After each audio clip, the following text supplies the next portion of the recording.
Hey, my name is Caleb and I'm 26 years old.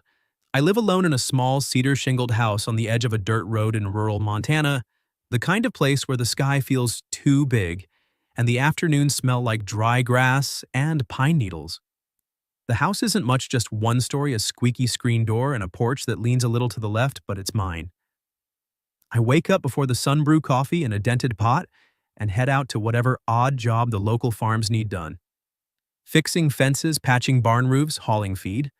It's honest work and it keeps the lights on. I don't talk much, never have. Growing up, my dad taught me that a man's worth is in what he can fix with his hands, not what comes out of his mouth. After he passed when I was 19, I stayed in Montana to look after Mom. She's in a nursing home in Billings now, and I visit when I can. The rest of the time, it's just me, the radio tuned to an old country station, and the quiet that settles over the fields like a blanket. That day started like any other.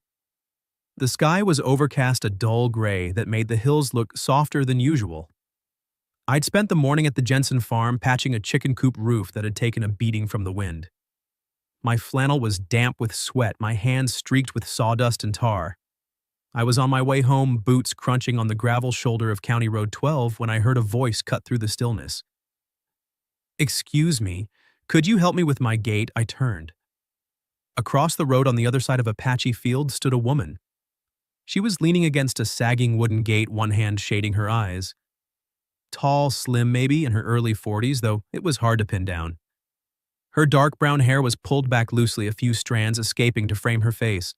She wore a white button-up shirt, sleeves rolled to the elbows, the hem smudged with dirt. Her jeans were faded, tucked into scuffed boots. There was something tired in her posture, but her eyes, hazel sharp, held a kind of steadiness that made you look twice. I crossed the road, my toolbox clanking against my hip. Up close, she smelled faintly of lavender and earth, like she'd been digging in a garden. The gate was in rough shape, one hinge rusted, through the post splintered where it met the ground. Nothing a hammer, a few nails, and some elbow grease couldn't fix.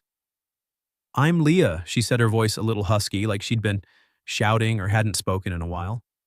"Leah Monroe. I just moved in a few months ago. This thing collapsed yesterday and I can't get my truck through."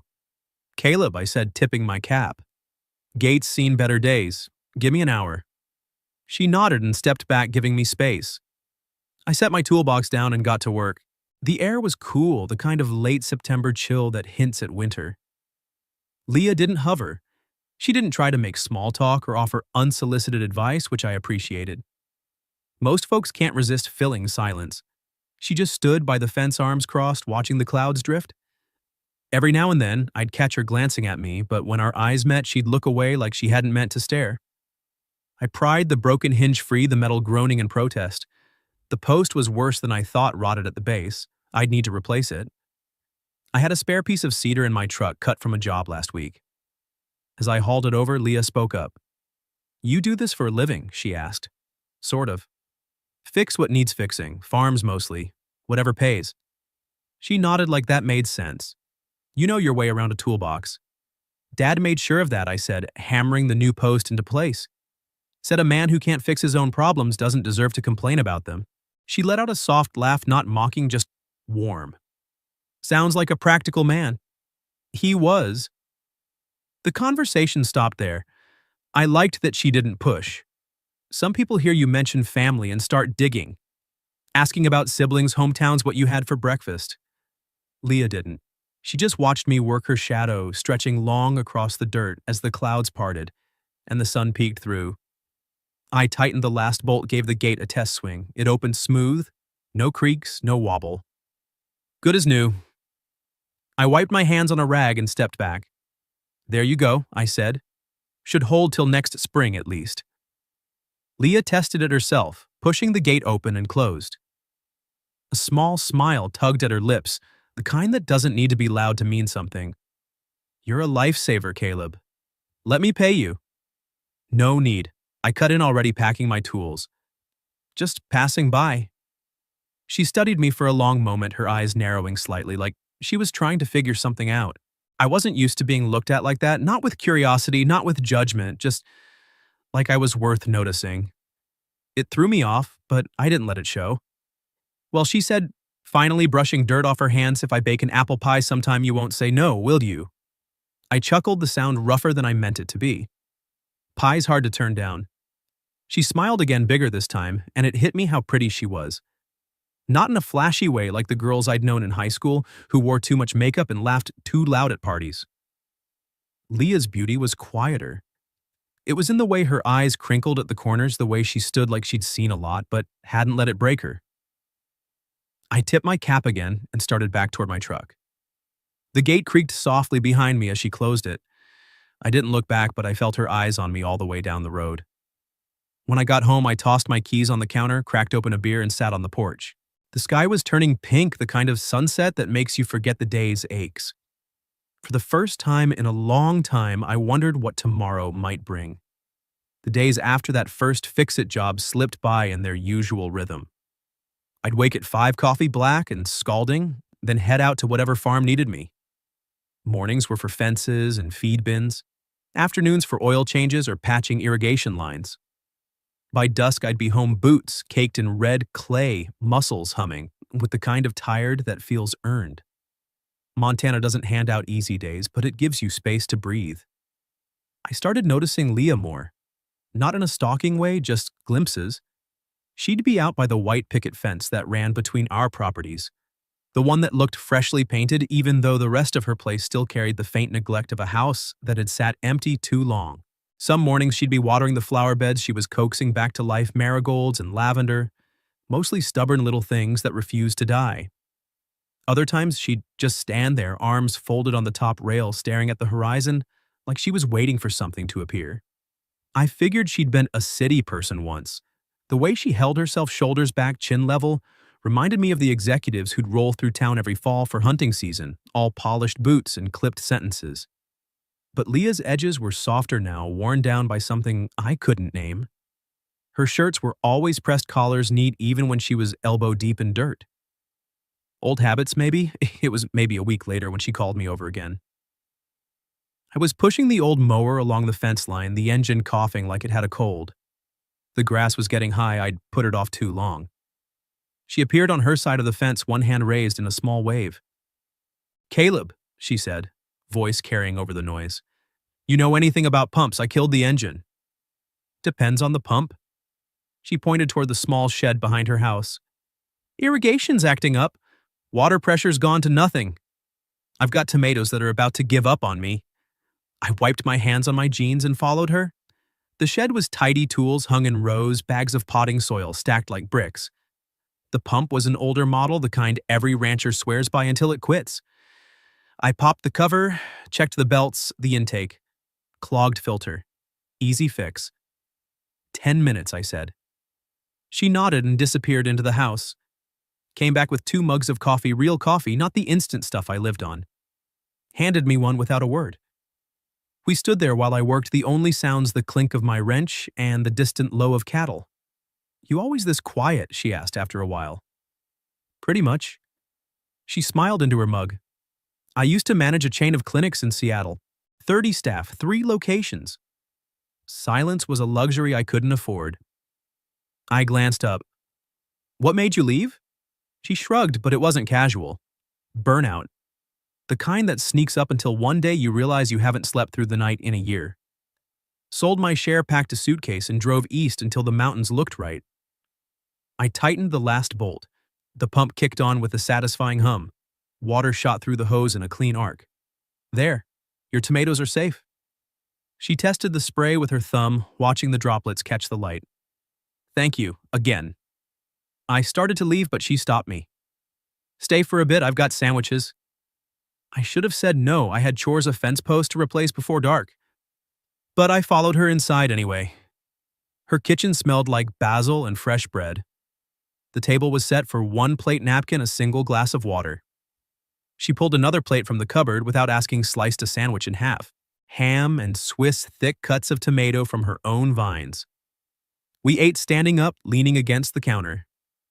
"You grow all this?" I asked, nodding at the tomato. "Trying, first year. Everything's a little crooked, but it tastes better that way." I took another bite. She was right. After that, the helps became routine. A leaky faucet in the guest bath.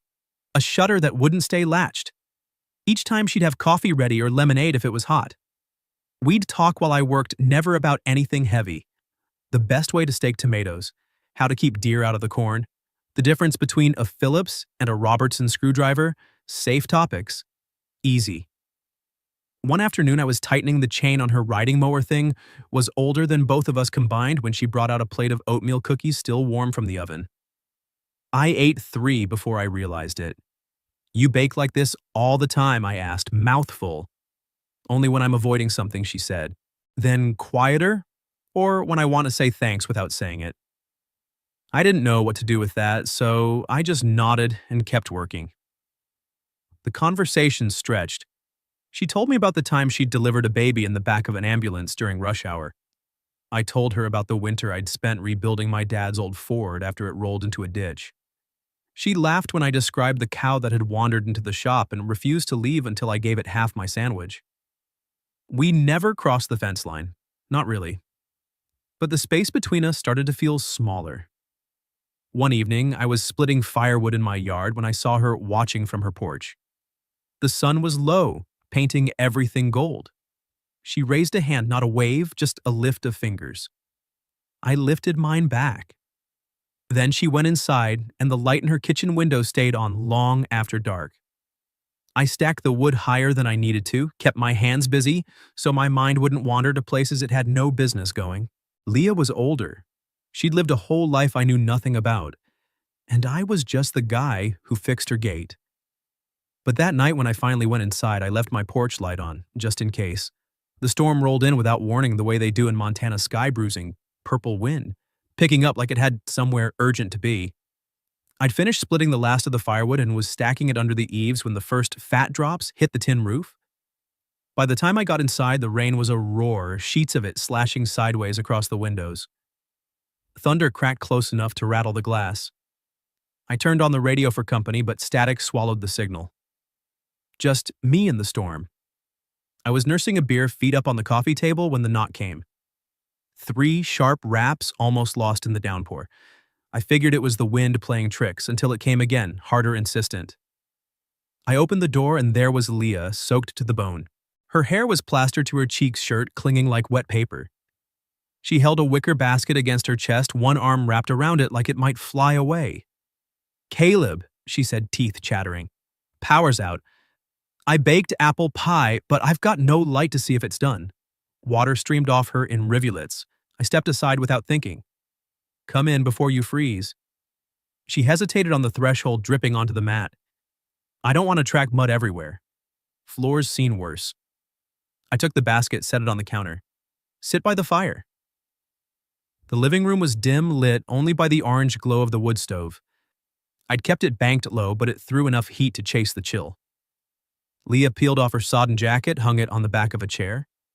Underneath her t-shirt was nearly transparent, but she didn't seem to notice or care. She rubbed her arm's eyes on the flames. I grabbed a towel from the bathroom, handed it over. "Here, thanks." She dried her face, then her hair movements quick and efficient. The towel came away streaked with mascara. She noticed, grimaced. "Great. Raccoon eyes." "You're fine," I said, and meant it. She laughed, a short surprise sound. "First time I've heard that in a while." I stoked the fire, added a log. Sparks shot up the chimney. The pie sat on the counter, still warm, the lattice crust golden even in the low light. The smell, cinnamon butter tart apples, filled the room like a promise. "Smells like my mom's," I said. Leah's smile softened. "Recipes older than both of us. My grandmother wrote it on an index card. I still have it. I cut 2 slices, slid them onto plates. No forks, we ate with our hands, standing at the counter because the table was buried under seed catalogs and unpaid bills. The crust flaked. The filling was hot enough to burn the tongue. We didn't care. Outside, lightning forked across the sky, illuminating the fields in stark white. Thunder followed seconds later, shaking the floorboards. Leah flinched. "You okay?" She nodded, but her knuckles were white around the plate. "I hate storms. Always have. In the city, you're 20 floors up, surrounded by concrete. Here, it feels like the sky's falling on you." I understood. After Dad died, I'd spent nights like this, listening to the wind howl through the eaves, wondering if the roof would hold. "House has stood since '52, I said. It'll hold tonight. She set her plate down, wiped her fingers on her jeans. Mind if I borrow a lantern? I've got candles, but I'd rather not burn the place down. I had an old kerosene lamp in the closet. I lit it, adjusted the wick until the flame burned steady and gold. Handed it over. Our fingers brushed, hers were ice cold. I didn't let go right away. You could wait it out, I said. Road'll be a mess. Flash floods in the low spots. She looked toward the window where rain lashed the glass in relentless waves. I don't want to impose. You're not. Another boom of thunder. She closed her eyes for a second, then opened them. Okay, just till it lets up. I pulled the rocking chair closer to the stove. She sat curling her legs beneath her. I took the couch. The silence between us wasn't awkward. It was the kind that settles after you've said what needs saying and don't need to fill the rest. Minutes passed. The fire popped. Rain drummed the roof like fingers on a table. Leah spoke first. I used to love storms when I was a kid. Thought they were adventures. Then I delivered a baby in the back of an ambulance during a nor'easter. Power out roads, flooded mothers screaming. After that, they lost their charm. I nodded. I get it. Lost my dad in a blizzard. Truck slid off the road. Took search and rescue 2 days to find him. Her eyes met mine across the glow. I'm sorry, long time ago. Doesn't make it smaller. We let that sit. The lamp flickered, casting shadows that danced on the walls. Outside, the wind shifted, howling around the corners of the house. She leaned forward, elbows on knees. You ever think about leaving Montana, I mean? Starting over somewhere the sky doesn't try to swallow you whole? Thought about it, I admitted. After Mom went into the home. But this is home. Roots go deep. Seattle was supposed to be temporary. 10 years later, I woke up and didn't recognize myself in the mirror. Sold everything, bought this place sight unseen. Figured if I was going to fall apart, might as well do it where no one was watching. I poked the fire, sent up a shower of sparks. You're not falling apart. She gave a small, sad smile. Feels like it some days. The storm peaked, then rained so hard it sounded like gravel on the roof wind, screaming through the cracks. Leah's shoulders tensed. Without thinking, I moved to the floor beside her chair, close enough to feel the heat from the stove on my back. You're safe, I said quietly. She looked down at me, eyes wide and dark in the firelight. For a moment, neither of us moved. Then she reached out, fingers brushing the sleeve of my flannel. Not a grab, just contact? Her hand was warmer now. I know, she whispered. We stayed like that until the rain eased to a steady patter. The power didn't come back, but the storm moved on, leaving the night washed clean. Leah stood stretched, the lamplight catching the curve of her neck. I should head back, she said, but didn't move toward the door. I walked her to the porch. The air smelled of wet earth and ozone. Her truck sat in the drive, headlights cutting through the mist. She paused at the steps. Thank you, she said. For the light. For everything. Anytime. She started down the path, then turned. Caleb, yeah. The pie was better with company. I watched her go, the lantern swinging at her side until she disappeared behind the fence. The gate creaked open, then shut. I stood there long after her porch light came on, the taste of apples and cinnamon still on my tongue, wondering how a broken gate had led to this. The county fairgrounds smelled like fried dough and livestock, the kind of scent that clings to your clothes for days. It was the first Saturday in October, and the annual harvest fair had drawn half the valley kids, chasing balloons, old men arguing over tractor pulls, women swapping recipes at the canning tent. I'd loaded the bed of my truck with crates of late-season squash and potatoes from the community plot I tended. Nothing fancy, but it sold steady. Leah had offered to help set up the booth. I hadn't asked. She just showed up at dawn with a thermos of coffee and a quiet smile. We worked side by side, arranging produce in neat pyramids, chalking prices on a slab of slate. The morning was crisp sky, the color of a robin's egg. Leah wore a faded denim jacket over a plaid shirt sleeves, pushed up hair in a loose braid. She moved with purpose, labeling jars of her own honey small batches from the 2 hives she'd started in the spring. Every now and then, our hands brushed, reaching for the same crate, and we'd both pretend not to notice the spark. By noon, the crowd thickened. families, neighbors, tourists in Patagonia, vests snapping photos of prize pumpkins. Leah bantered with customers like she'd been doing it her whole life, charming, without trying remembering names, slipping extra apples into kids' bags. I watched her from the corner of my eye, the way she tucked a strand of hair behind her ear, the easy laugh that made people linger. She fit here, more than I did some days. That's when he showed up. He was tall, silver at the temples, wearing a navy blazer that looked out of place among the flannel, expensive watch glinting as he reached for a jar of honey. His eyes locked on Leah and widened in recognition. Leah Monroe! His voice carried over the chatter. From Seattle. My God, I thought that was you. She froze, smile faltering for a split second before she recovered. Richard. It's been a while. He pumped her hand like they were old colleagues at a conference, not standing in sawdust and hay. What are you doing out here? Last I heard you sold the clinics for what was it? 8 figures. Bored, was gutted to lose you. The words hit like gravel in my throat. 8 figures. Bored. Clinics. I busied myself rearranging potatoes that didn't need rearranging.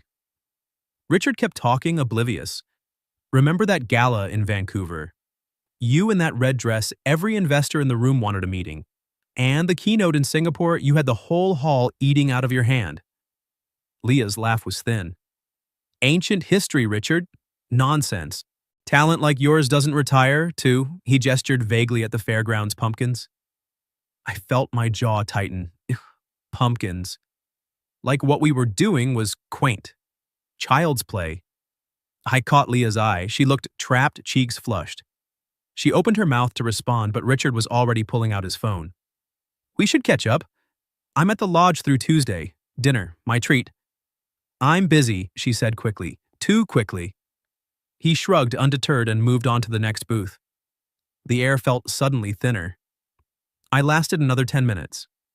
Helped a lady load squash into her trunk-pocketed crumpled bills, made change from a coffee can. Every second, Richard's words echoed. 8 figures, gala, red dress.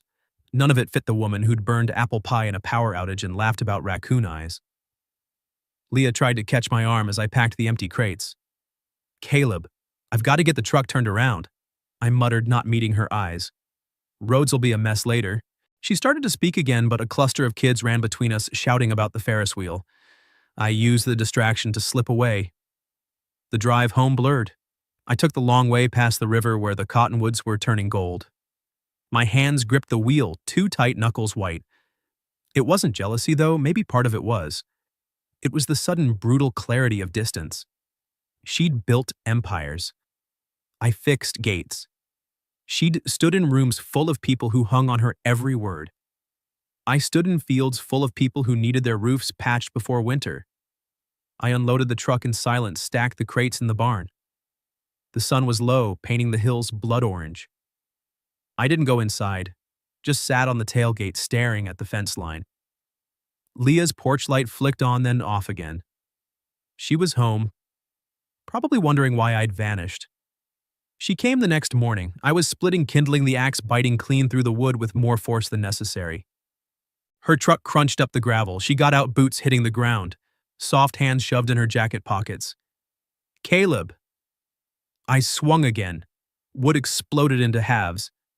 Morning. You left. Had to get the truck out. That's not why. Another swing. The blade stuck. I wrenched it free. Doesn't matter. It does to me. She stepped closer, voice steady but edged with something raw. You're angry. I'm not angry. The words came out sharper than I meant. I set the axe down, finally looked at her. Her eyes were red-rimmed like she hadn't slept. I didn't know who you were. You know who I am, she said quietly. You know I burn toast when I'm distracted. You know I talk to my tomatoes like they're patients. You know I'm terrified of thunderstorms and that I cry at old country songs. You know I leave coffee on your step when I think you've had a long day. I opened my mouth, closed it. She wasn't wrong. That stuff in Seattle, she continued, that was a version of me. A suit I wore to survive. I sold it all because it was killing me. The money's in a trust. I live on what the land gives me now, same as you. I looked at the ground, at the splinters scattered like confetti. You could have told me. Would it have changed anything? Yes, no, I didn't know. Maybe? She took a step closer. I didn't want you to see me as the woman in the red dress.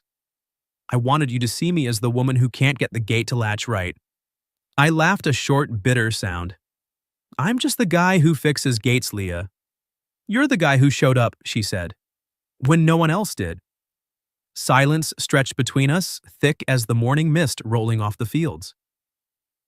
I wanted to reach for her to erase the space Richard's words had carved out, but fear, stupid, stubborn fear, kept my hands at my sides. I need time, I said finally. She nodded once. Take it. She turned and walked back to her truck. Didn't look back. The engine started gravel spitting under the tires. I watched until the dust settled and the fence line stood empty again. That night I didn't sleep. I sat on the porch with a beer I didn't drink, staring at the dark shape of her house. The gate between us had never felt so solid. 3 weeks, 21 days of silence that felt like a drought after rain. I threw myself into work mending the north pasture fence for the Millers, replacing shingles on the old Granger barn, hauling hay until my shoulders screamed. Anything to keep my hands busy and my mind from crossing the fence line. Leah's truck came and went. I caught glimpses of her in the garden sleeves, rolled high hair tied back with a bandana. She didn't wave. I didn't either. The mornings grew colder. Frost silvered the grass and the cottonwoods dropped their last leaves in slow spirals. I left my porch light off. She left hers on. Neither of us budged. I told myself it was for the best. She'd go back to her world eventually, maybe not Seattle, but somewhere with boardrooms and red dresses. I'd stay here fixing what broke, living on coffee and quiet. The gate was closed. That was that. Then came the morning that changed it. I was out back feeding the chickens I'd taken in from a neighbor who'd moved to Arizona. The sun was just cresting the hills, painting everything in pale gold. A soft knock sounded at the side gate, the one that opened onto the shared path between our properties. I wiped my hands on my jeans and went to see. Leah stood there holding a small wicker basket. Her cheeks were flushed from the chill breath fogging in the air. She wore an old wool coat collar turned up and her hair was loose, curling at the ends. The basket was lined with a checkered cloth. Beneath it I caught the earthy scent of fresh carrots. First harvest, she said simply. They're not pretty, but they're sweet. I looked at the carrots, twisted, knobby, dusted with soil. Real. Not the perfect ones from the grocery store. I took the basket, our fingers brushing for the first time in weeks. Neither of us pulled away. Coffee, I asked. She nodded. We didn't go inside. Instead, we sat on the top step of my porch, the basket between us. I poured from the thermos I'd brought out black, no sugar, the way we both took it now. Steam curled up and vanished. The only sounds were the chickens clucking and the distant low of cattle. I broke the silence first. That gate I fixed, the first day, it didn't need much. Just someone on the other side calling my name. Leah turned the mug in her hands, watching the liquid swirl. I know. Another pause. The sun climbed higher, warming the air. If I said I wanted that gate open from now on, she said, quietly, would you let me through? I set my mug down. Looked at her, really looked. The faint lines at her eyes, the way her mouth softened when she was nervous, the dirt under her nails from pulling those carrots at dawn. She wasn't the woman in the red dress. She was the woman who'd stood in my kitchen at midnight, soaked and shivering, trusting me with her fear of storms.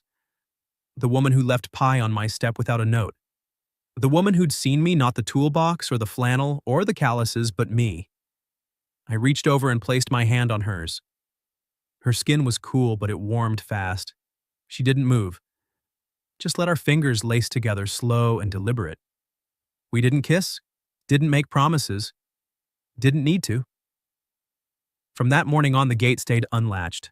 Leah would leave a mug of coffee on my step before I woke, still hot. I'd find a slice of bread or a jar of jam on hers when I passed by. Some evenings we'd sit on her porch swing, wrapped in the same blanket, watching the stars come out one by one. Other nights, we'd work side by side in the garden, hands in the dirt, talking about nothing and everything. We never moved in together, never hung a sign that said, couple. But the fence between us stopped being a boundary and started being a bridge. Some loves don't need grand gestures or labels.